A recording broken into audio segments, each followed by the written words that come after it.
Іс-шара барысында орталық қызметкерлері отбасы кіші әлеуметтік топ, ұрпақтар сабақтастығы, мәдениеті мен рухани құндылықтарының қазынасы дей келе, қанша жыл отасса да бірлігі мен берекесі таймаған. Күннің шуағындай жылылығымен баурайтын отбасының өмірлік жолы көпке үлгі етті. Шығармашылық бағытта өткен шараның басты мақсаты ем алушыларды рухани азықтандыру болып табылады.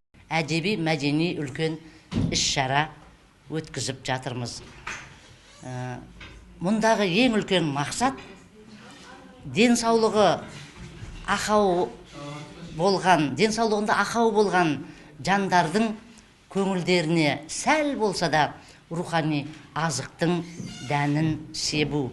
Өз кезегінде орталықтың емделушілері игі шараға мұрындық болған азаматтарға алғыстарын білдірді. Өнер адамдарының шығармашылығына қаныққан олар қонақтарға ыстық лебіздерін білдіруді де ұмытпады. Бүгін біздің орталықта үлкен мереке.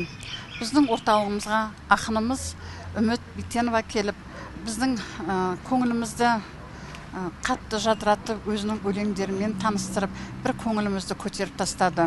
Қонақтарға орталықтағылар тарапынан сауалдар қойылып, көңілге қонымды жауаптар берілді. Кеш әсерлі өтіп, көпшілікке көтеріңкі көңіл сыйлады. Дәурен Доғдырбай, Асылбек Жолшыбек, Балнұр Берікбай, 7 News.